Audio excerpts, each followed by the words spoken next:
नमस्कार, आप देख रहे हैं फास्ट 50। चलिए शुरू करते हैं फटाफट 50 खबरों का सिलसिला। नगला फटेला विवाद पर ऊर्जा मंत्रालय ने उत्तर प्रदेश के दक्षिणांचल विद्युत वितरण निगम लिमिटेड को कारण बताओ नोटिस जारी किया है। रूरल इलेक्ट्रिफिकेशन कॉर्प ने कंपनी से पूछा है कि नगला फटेला के बारे में गलत जानकारी क्यों दी गई। मंत्रालय ने 3 दिन के अंदर कंपनी से जवाब मांगा है। वहीं ऊर्जा मंत्री पीयूष गोयल ने नगला फटेला के बारे में गलत जानकारी का ठीकरा उत्तर प्रदेश सरकार के ऊपर फोड़ दिया है।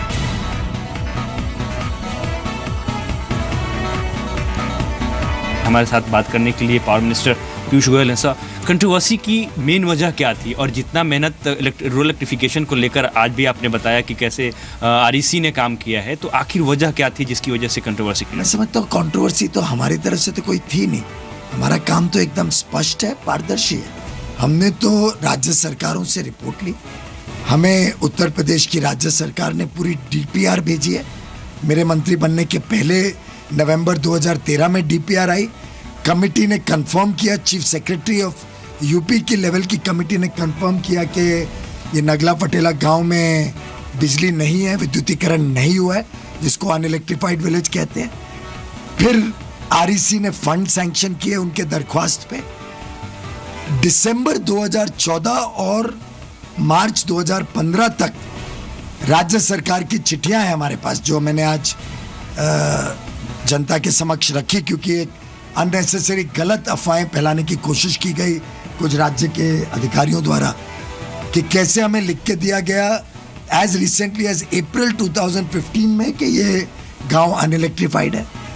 फिर अक्टूबर 30 तारीख को 2015 हमें रिपोर्ट आई वहाँ के डीवीवीएनएल के अधिकारियों से कि अब हमने काम इंफ्रास्ट्रक्चर क्रिएट कर दिया है। 4 गांव में किया है, हाथरस में जिसमें नगला फटला एक था, और 24 नवंबर को एनर्जाइजेशन रिपोर्ट आई और वो बड़ी इंटरेस्टिंग है। मैं आपको दिखाना चाहूँगा और आपके व्यूअर्स को भी आप दिखाना चाहें शायद, कि ये पूरी इंफ्रास्ट्रक्चर वेरिफिकेशन की रिपोर्ट स्टेट गवर्नमेंट के 5-5 अधिकारियों के साइन से आती है। इसमें पूरी लाइन डायग्राम है कि क्या इंफ्रास्ट्रक्चर क्रिएट किया, इसके साथ साथ कैसे एक एक घरों तक बिजली गई है उसकी लाइन डायग्राम दी जाती है, और हमें कंफर्म किया जाता है कि इलेक्ट्रिसिटी वहां पे पहुंचा दी गई।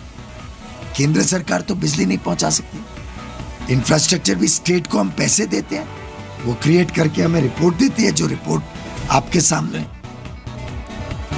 दिल्ली में इस साल कोई नई लिकर शॉप नहीं खुलेगी। दिल्ली के मुख्यमंत्री अरविंद केजरीवाल ने ऐलान किया है कि इस साल दिल्ली में कोई नई शराब की दुकान नहीं खोली जाएगी। इतना ही नहीं, मौजूदा शराब की दुकानों की लोकेशन को बदला भी जा सकता है। केजरीवाल का कहना है कि अगर आसपास रहने वाले निवासियों को इलाके में शराब की दुकान से कोई दिक्कत है तो इसके लिए मोहल्ला सभा या लोकल कमेटी बनाई जाएगी। ये कमेटी उस इलाके में शराब की दुकान को रीलोकेट करने पर फैसला करेगी। सरकार ने निर्णय लिया है कि किसी भी इलाके के अंदर, पहली चीज़ तो ये कि दिल्ली के अंदर इस साल कोई भी और नई शराब की दुकान नहीं खोली जाएगी।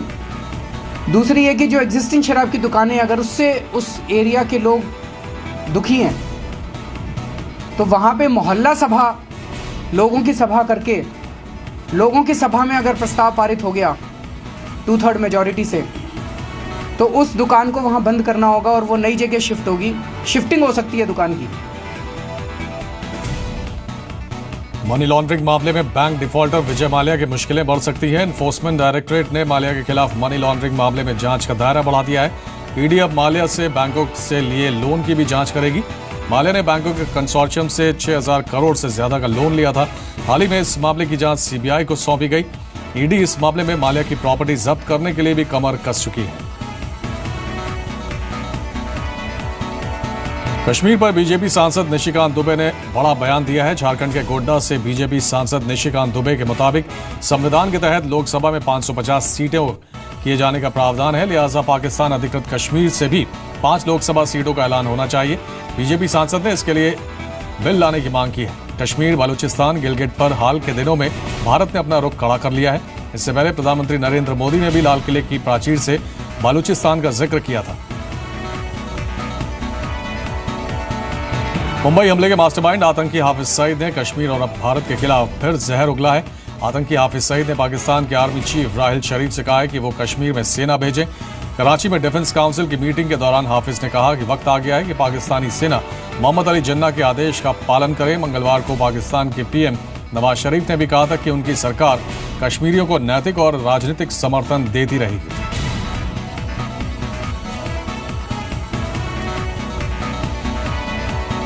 हिजबुल मुजाहिदीन के आतंकी बुरहान वानी की एनकाउंटर में मौत और उसके बाद शुरू हुई हिंसा के कारण घाटी में लगातार 40वें दिन कर्फ्यू जारी है।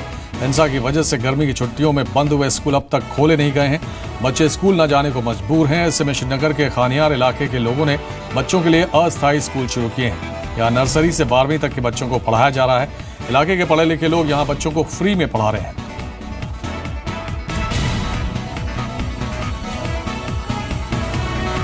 एशियाई बाजारों से मिले जुले संकेतों के चलते भारतीय बाजारों की सुस्त शुरुआत हुई। यूरोपीय बाजारों की खराब शुरुआत से भारतीय बाजारों पर थोड़ा दबाव बढ़ा और बाजार गिरावट के साथ बंद हुए। सेंसेक्स 65 अंक और निफ्टी 20 अंकों की गिरावट के साथ बंद हुए। आज के कारोबार में आईटी, शुगर, तेल, गैस शेयरों में गिरावट देखने को मिली।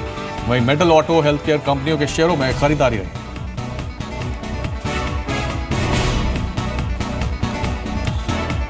मोतीलाल ओसवाल के ताहिर बादशाह का कहना है कि अगली तिमाही से नतीजे सुधरेंगे। बेहतर मानसून से फेस्टिव सीजन में डिमांड बढ़ेगी। पॉजिटिव ट्रिगर से बाजार में तेजी आएगी। और ये जो रिजल्ट थे वो तो वैसे भी मानसून सीजन के पहले के रिजल्ट्स नतीजे हैं। तो मुझे लगता है कि जो अंडरलाइंग ट्रेंड है इम्प्रूवमेंट की in terms of business conditions वो ऑलरेडी जारी है और शायद वो आगे जाके और भी ज़्यादा मजबूत होती जाएगी जैसे जैसे हम रूरल इनकम और मानसून की जो इम्पैक्ट है उसको हम इकोनॉमी पे उसका इम्पैक्ट जैसे हम देखें।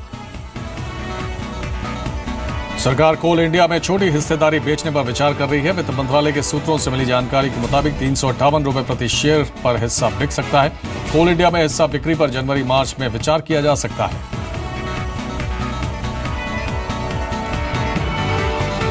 कल की तेजी के बाद सोने चांदी की कीमतों में गिरावट आ गई है। एमसीएक्स पर सोने का भाव करीब 100 रुपए गिर गया है। चांदी पर भी दबाव है। आज अमेरिका में फेड के पिछली बैठक के मिनट्स जारी होंगे। आज मिनट्स में बाजार ब्याज दरें बढ़ने की संभावना जताई जाती है तो सोने में गिरावट बढ़ सकती है।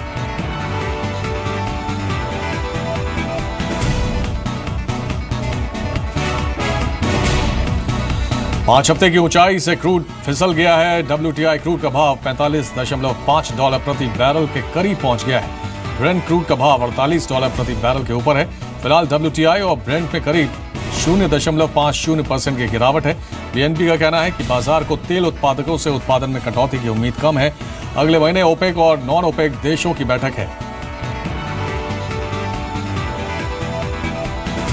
झारखंड विधानसभा ने भी सर्वसम्मति से GST पास कर दिया है। असम, बिहार के बाद झारखंड तीसरा राज्य है जिसने GST पास किया है। 1 अप्रैल 2017 से GST लागू होना है।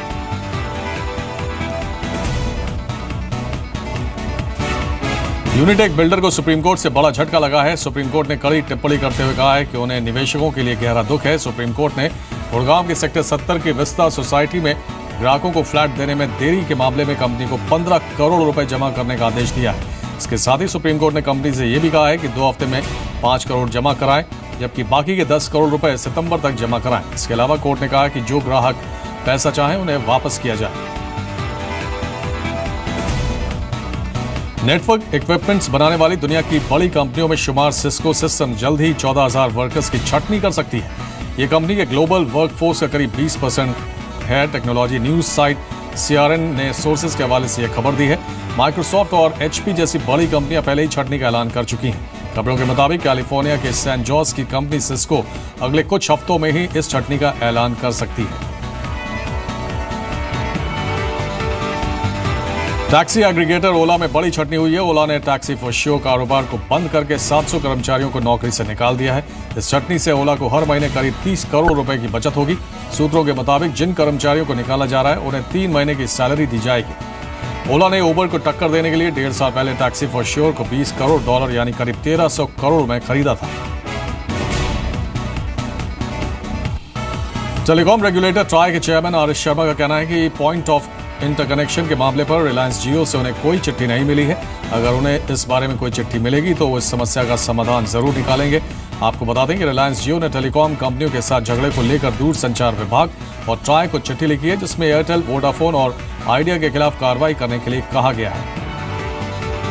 चिट्ठियाँ बहुत से लोग लिखते हैं हमको, हम भी उनको चिट्ठियाँ लिखते हैं इसमें कोई ऐसी बात नहीं है, मुझे सारी चिट्ठियों की जानकारी नहीं रहती है, कौन सी चिट्ठी आई है, कौन सी चिट्ठी गई है। जैसे मैंने कहा कि जो भी पत्र आएगा उसका हम जवाब देंगे, जो भी समस्या आएगी, अगर वो समस्या हमारे डोमेन में होगी हम उसका इलाज करेंगे। Are you looking into this matter? I will look into every matter which actually concerns me. चीन की स्मार्टफोन कंपनी हुआवे ने अपना फ्लैगशिप स्मार्टफोन P9 भारत में लॉन्च कर दिया है। हुआवे ने इस फोन की कीमत करीब 40,000 रुपये रखी है। P9 में 5.2 इंच का फुल HD डिस्प्ले दिया गया है। ये फोन रन करता है high silicon Kirin 955 octa core processor पर।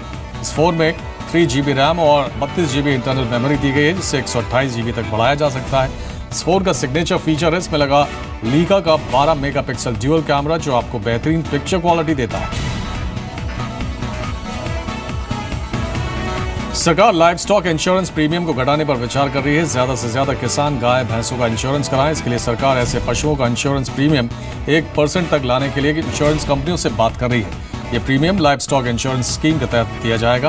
केंद्र और राज्य सरकारों के सहयोग के बावजूद देश में सिर्फ 10,70,000 पशु ही लाइव स्टॉक इंश्योरेंस कवर के तहत आते हैं।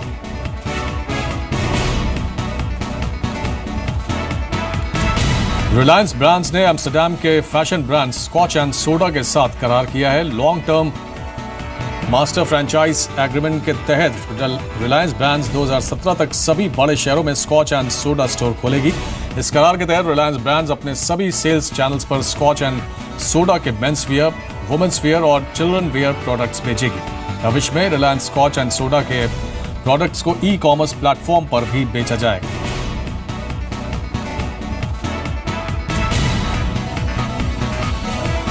रिलायंस कम्युनिकेशंस ने कॉलिंग का नया तरीका शुरू किया है। कंपनी ने देश में ऐप टू ऐप कॉलिंग शुरू की है। इसके तहत कंपनी ने कॉलिंग का नया तरीका ऑफर की शुरुआत की है, जिसके तहत 39 रुपए में देश दुनिया में 300 मिनट की ऐप टू ऐप कॉल्स मिल सकती हैं।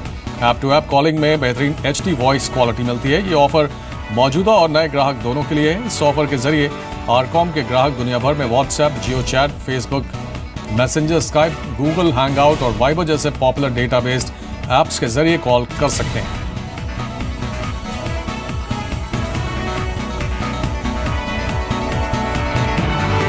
केंद्र सरकार ने 3 नए राज्यपालों के नाम तय किए हैं। नजमा हेपतुल्ला को मणिपुर का राज्यपाल बनाया जाएगा, जबकि बनवारी लाल पुरोहित असम के नए राज्यपाल होंगे।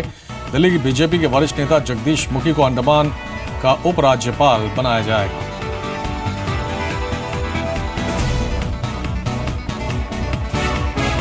लग्जरी प्राइवेट जेट में सफर करना सिर्फ अमीरों के बस की बात नहीं रही। अब आप भी प्राइवेट जेट में आसानी से सफर कर सकते हैं।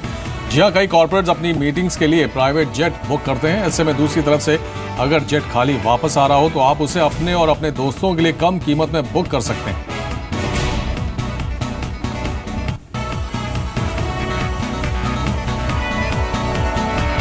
मोदी सरकार स्वच्छ भारत अभियान को बड़ा करने के लिए इनोवेशन एंड टेक्नोलॉजी पर फोकस कर रही है। वेस्ट आइटम के सही इस्तेमाल के लिए कई तरह के नए इनोवेशन किए जा रहे हैं। कुछ मामलों में ट्रेडिशनल टेक्नोलॉजी को बेहतर किया जा रहा है। एक उपभोक्ता के लिहाज से देखें तो नई टेक्नोलॉजी वेस्ट मैनेजमेंट के साथ उन्हें पैसे कमाने का मौका भी दे रही है।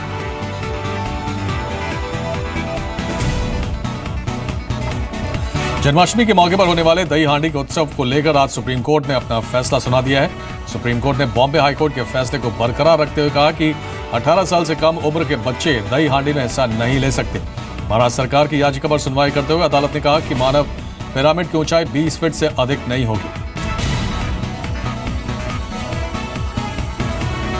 नमामि गंगे प्रोजेक्ट के तहत मथुरा वृंदावन में कई परियोजनाएं शुरू की गई हैं। परियोजनाओं की शुरुआत करने केंद्रीय मंत्री उमा भारती, नितिन गडकरी और धर्मेंद्र प्रधान भी पहुंचे।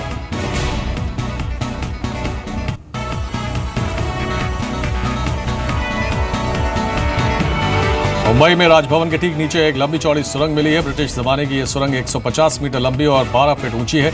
16 अगस्त की शाम सुरंग का मुआयना करने महाराष्ट्र के राज्यपाल विद्यासागर राव खुद इसके अंदर उतरे। उनके साथ मुख्यमंत्री देवेंद्र फडणवीस भी थे। उसके बाद मुख्यमंत्री ने ट्वीट कर बताया कि यह सुरंग 5000 स्क्वायर फीट में फैली है। कई दशकों से बंद इस टनल में वेंटिलेशन की भी पूरी सुविधा है। माना जा रहा है कि इस सुरंग में हथियार और गोला बारूद रखे जाते थे। बेंगलुरु में एमनेस्टी इंटरनेशनल के सेमिनार में देश विरोधी नारे लगाने का जमकर विरोध हो रहा है। कल बेंगलुरु में प्रदर्शन के बाद आज दिल्ली में एमनेस्टी इंडिया के खिलाफ एबीवीपी कार्यकर्ताओं ने प्रदर्शन किया। नोएडा की एमिटी यूनिवर्सिटी में दूसरे दिन भी छात्रों का प्रदर्शन जारी रहा। खुदकुशी करने वाले लॉ स्टूडेंट सुशांत रोहिल्ला के लिए इंसाफ की मांग की गई। उत्तर प्रदेश सरकार ने मुख्यमंत्री और मंत्रियों की सैलरी बढ़ाने का फैसला किया है। मुख्यमंत्री और मंत्रियों की सैलरी 3 गुना बढ़ा दी गई है। अखिलेश यादव को अब 12,000 के बजाय 40,000 तनख्वाह मिलेगी।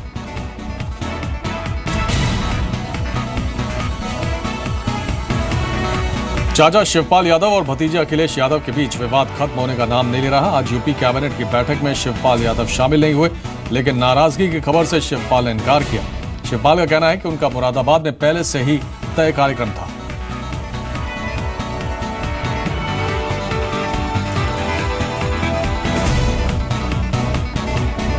चुनावी साल में यूपी की अखिलेश सरकार ने 3 बड़े शहरों को मेट्रो का तोहफा देने का ऐलान किया है।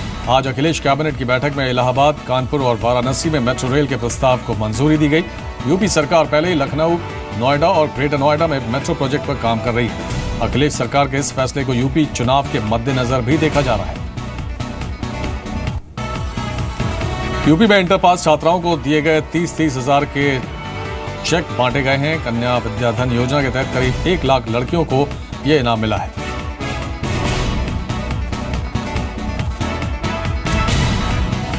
गाजियाबाद में बीजेपी नेता तेवतिया पर हमले के 4 आरोपी को गिरफ्तार किया गया है। सुरेश दीवान की हत्या का बदला लेने के लिए बेटे मनीष दीवान ने यह साजिश रची थी।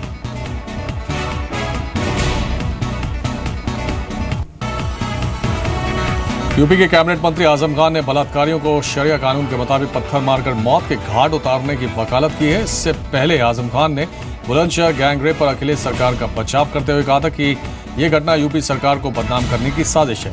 अब आजम का कहना है कि उनकी इच्छा है कि गैंगरेप के दोषियों को इस्लामिक कानून की तरह पत्थर मार मार कर मौत की सजा दी जाए।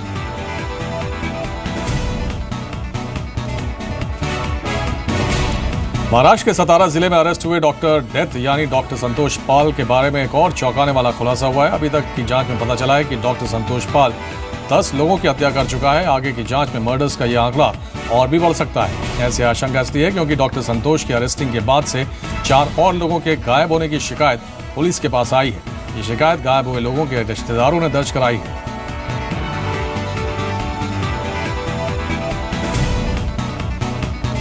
केंद्रीय मंत्री वीके सिंह की पत्नी से ब्लैकमेलिंग का मामला सामने आया। इसकी शिकायत दिल्ली के तुगलक रोड थाने में दर्ज कराई गई है। शिकायत के मुताबिक प्रदीप चौहान नाम के शख्स ने टेलीफोन पर मंत्री की पत्नी से 2 करोड़ की फिरौती मांगी है। आरोपी ने फोन पर कहा कि उसके पास एक रिकॉर्डिंग है जो जनता के बीच अगर सर्कुलेट होगी तो ठीक नहीं होगा। आरोपी ने फुटेज यूट्यूब और सोशल मीडिया पर वायरल करने की धमकी दी। पुलिस मामले की जांच कर रही है।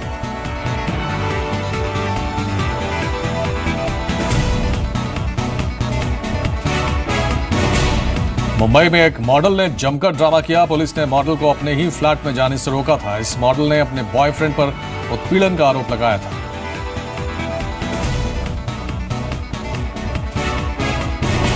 बिहार के गोपालगंज में संदिग्ध हालत में मरने वालों की संख्या बढ़कर 13 हो गई है। बताया जा रहा है कि इन सब की तबीयत अवैध रूप से बेची जा रही शराब पीने के बाद बिगड़ी और उनकी मौत हो गई। कहा यह भी जा रहा है कि इन लोगों ने 15 अगस्त को खजूरवाड़ी में शराब पी थी, जिसके बाद कल इन लोगों को पेट में दर्द और उल्टी की शिकायत के बाद अस्पताल में भर्ती कराया गया, जहां 13 लोगों की मौत हो गई। लोगों का दावा है कि इन सब की मौत जहरीली शराब की वजह से हुई है।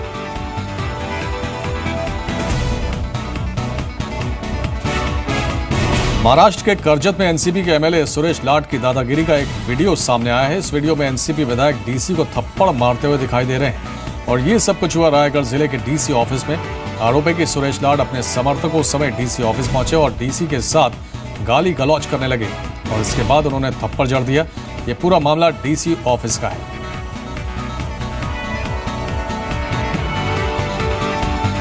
जम्मू कश्मीर में 3 दिन के अंदर तीसरी बार आतंकी हमला हुआ है। आतंकियों ने इस बार सेना के काफिले को निशाना बनाया, जिसमें सेना के 2 जवान और 1 पुलिसकर्मी शहीद हो गए, जबकि 4 लोग घायल हो गए।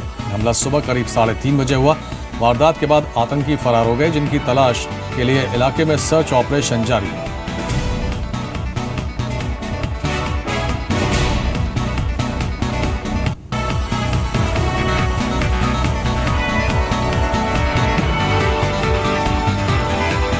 बारामूला हमले में शहीद जवान शक्ति कुमार के घर मातम छाया हुआ है। परिवार में 2 छोटे छोटे बच्चे हैं। पिछले हफ्ते ही मथुरा से शक्ति कुमार का कश्मीर ट्रांसफर हुआ था।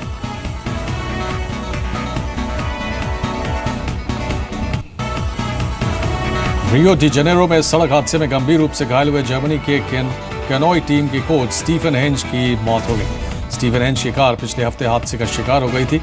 हेंज अपनी टीम के साथ टैक्सी में खेल गांव की ओर जा रहे थे, तभी उनकी कार बैरियर से टकरा गई।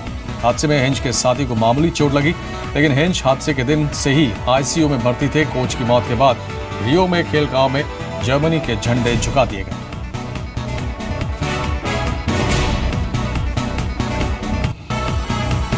कल भाई बहन का खास त्योहार रक्षाबंधन देश भर में धूमधाम से मनाया जाएगा। रक्षाबंधन त्योहार के लिए बाजार राखियों से सजे हुए हैं। बाजार में सैकड़ों तरह की राखियां भाइयों की कलाई पर बंधने के इंतजार में हैं।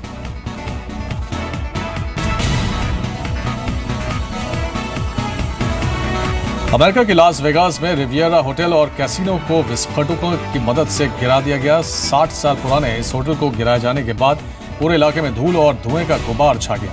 ये होटल और कैसीनो मई 2015 से बंद था। जल्दी इस जगह पर लास वेगास कन्वेंशन सेंटर का एक्सटेंशन किया जाए। सुपर पावर अमेरिका आग के सामने बेबस हो गया है। इतना बेबस कि हजारों हेक्टेयर जंगल राख हो रहे हैं और दुनिया का सबसे ताकतवर मुल्क इसे बुझाने में नाकाम हो रहा है। 2000 से ज्यादा फायर फाइटर्स और 2 दर्जन के करीब विमान और हेलीकॉप्टर भी कैलिफोर्निया के जंगल में लगी आग को काबू करने के लिए लंबे वक्त से जूझ रहे हैं।